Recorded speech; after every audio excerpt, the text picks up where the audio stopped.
और दिल्ली में, आउटर दिल्ली में अभिषेक, आरोप लगाए जा रहे हैं, ये जो 3 तस्वीरें देख रहे हैं कि मदरसे में पढ़ने वाले 3 लड़के, इनको कुछ लोगों ने पीटा, कहा कि भारत माता की जय बोलिए, नहीं तो आप उन्होंने जब मना किया, कहा कि हम नहीं बोलेंगे भारत माता की जय, तो उनको पीटा और एक का तो हाथ भी तोड़ दिया। ये इनका आरोप है, ये बोलना ज़रूरी है क्योंकि पुलिस सूत्र कुछ और कहानी बता रहे हैं और जो आरोपी हैं वो भी कुछ और कहानी बता रहे हैं। इसलिए हम आपको कहना चाहते हैं कि मदरसे के मारपीट, छात्रों पर जो मारपीट हुई है अभिषेक, इसमें आरोप है कि भारत माता की जय ना बोलने पर ये हुआ है। लेकिन क्या ये सच में हुआ या ये बाद में मारपीट के बाद कहा गया है कि भारत माता की जय हमको बोला था इसीलिए हमने? बिल्कुल। और जैसे कहते हैं कि बहती गंगा में विवाद जब चल रहा हो तो बहती गंगा में हाथ धोने वाले मामला तो नहीं है कि जब इन चीज़ों को लेकर चूंकि मीडिया ज़्यादा हाईलाइट कर देता है, मीडिया इन मुद्दों पर ज़्यादा संवेदनशील होता है, तो कहीं ऐसा तो नहीं कि लोग उस मौके का फ़ायदा उठाना चाहते थे, मौका वाला। इसीलिए एक और बात है आनंद की, क्या ये मदरसे में पढ़ने वाले बच्चे हैं? क्योंकि इनकी उम्र देखकर मुझे फौरी तौर पर नहीं लग रहा है कि मदरसे में इस उम्र के बच्चे पढ़ते हैं। नहीं हो सकता है कि मदरसे में काम करते हो, मदरसे में हाँ, क्योंकि वो हो, बिल्कुल रहते हो, ये भी हो सकता है। मुकेश सिंह सेंगर हमारे साथ अभी मौजूद है वहाँ पर। मुकेश, आप जहाँ पे ये मारपीट हुआ था वहीं पर है या पुलिस थाने के सामने है, कहाँ पर है अभी?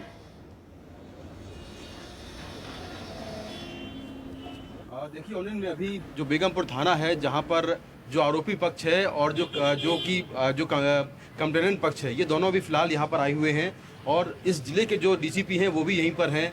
अभी कुछ देर पहले जानकारी मुझे ये मिली कि जिन्होंने शिकायत की है इस पूरे मामले की, वो थाने पहुँच गए हैं और शायद अपनी शिकायत वापस लेने वाले हैं। हालांकि उन्होंने पहले ही आरोप लगाया कि 26 तारीख को वो मदरसे के पास एक पार्क है, वहाँ पर क्रिकेट खेल रहे थे।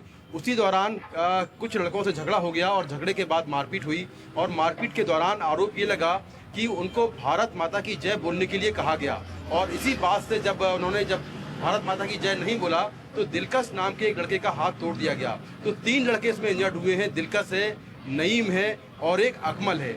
इन 3 लड़कों की शिकायत पर पुलिस ने एक मारपीट की एफआईआर दर्ज की थी। हालांकि पुलिस का ये कहना है कि पहले इन लड़कों ने ये बात नहीं कही कि भारत माता की जय जो नारा है उसको लेकर झगड़ा हुआ था, लेकिन बाद में ये बात सामने आई है। तो अब इलाके के डीसीपी यहाँ पहुंचे हैं, शायद उन लड़कों का बयान दोबारा लिया जा रहा है। अच्छा। या फिर जो लड़के शिकायत करता हैं उनसे मेरी कुछ देर पहले बात हुई है, उनका ये कहना है कि किसी के दबाव में आकर उन्होंने इस तरह की बात कही कि भारत माता की जय की बात जो है, और अब वो अपनी शिकायत वापस लेना चाहते हैं। एक बार हम जो आरोपी हैं उनके जो एक फैमिली मेंबर है उनका भी उन्होंने कुछ बयान दिया है, वो सुना देते। मुकेश, आप बने रहिए। क्या मामला था कल जो बात चल रही थी? सर कोई नहीं, क्रिकेट खेल रहे थे बच्चे, आपस में झूला झाला झूल रहे थे और उसमें आपस में क्या सुनाई हुई थी, बाकी ऐसी कोई लंबी चौड़ी बात नहीं थी। कहा जा रहा है कि भारत माता की जय? नहीं सर, ऐसा कोई नहीं था, ऐसा कोई वो जिक्र नहीं था, लेकिन बच्चों में बस ऐसे क्या सुनाई थी, बस मतलब जो है आपस में क्रिकेट वगैरह खेल रहे थे, झूले झूल रहे थे उसमें, बाकी ऐसा कोई नहीं था।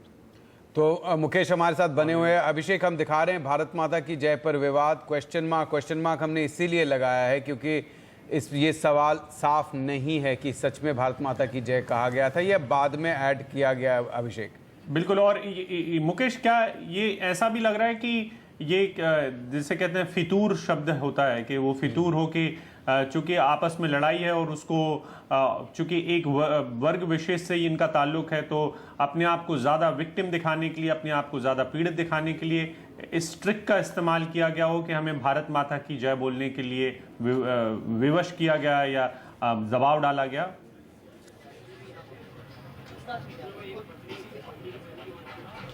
देखिए अभिषेक, इसमें 3 बातें हो सकती हैं। पहली बात तो ये कि हो सकता है कि लड़कों ने किसी के कहने पर बाद में ये वर्ड ऐड किया हो।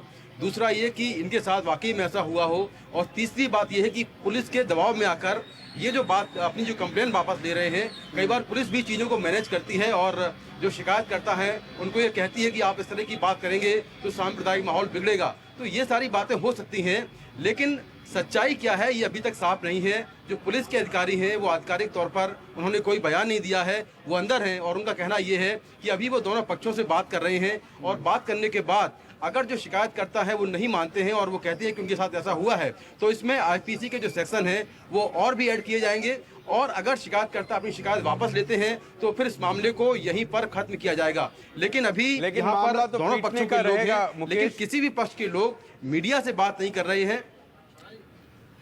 जी मैं बोल रहा हूँ पीटने का मामला तो रहेगा, फिर भी हाथ तो टूटा है किसी का। हाँ देखिए बिल्कुल, देखिए बिल्कुल जो मारपीट का मामला दर्ज हुआ है वो तो बिल्कुल रहेगा, लेकिन हो सकता है कि वो जो केस दर्ज हुआ है जो पीड़ित पक्ष हैं वो भी वापस ले लें, क्योंकि उनसे जो मेरी बात हुई थी उनका ये कहना है कि जो शिकायत उन्होंने दी है, यानी कि जो शिकायत पहले दी थी, वो उस शिकायत को लेने वापस जा रहे हैं। तो यहाँ थाने पहुंच गए हैं और हो सकता है कि वो शिकायत भी वापस ले लें। जैसा मैंने कहा कि 3 बातें हैं, या तो पुलिस का प्रेशर है, या फिर किसी ने भड़काया है, या वाकई में उनके साथ ऐसा हुआ है और प्रेशर में आकर वो अपनी शिकायत वापस ले रहे हैं। लेकिन ये भी बिल्कुल साफ है कि जो दिलकश नाम का लड़का है उसके हाथ में फ्रैक्चर है, उसके साथ मारपीट हुई है और उसका मेडिकल भी हुआ है, तो ये फैक्ट है। लेकिन किस लिए ये दवा जो कंप्लेन है वो वापस ली जा रही है, ये अभी साफ नहीं है। और अभी जो पुलिस के अधिकारी हैं वो भी इस मामले पर कुछ भी नहीं बोल रहे हैं। और जिनकी हमने आपको बाइट ली है, दिखाई है, जो आरोपी पक्ष के जानकार हैं, वो भी हमसे बात करने को तैयार नहीं थे। वो मीडिया के सामने हाथ जोड़ रहे थे। उनका ये कहना था कि हम इस मुद्दे पर कोई बात नहीं करेंगे। तो अभी फिलहाल दोनों पक्ष अंदर हैं और बातचीत चल रही है, और निश्चित तौर पर कुछ देर के बाद जो पूरी सच्चाई इस मामले की वो साफ हो सकती है।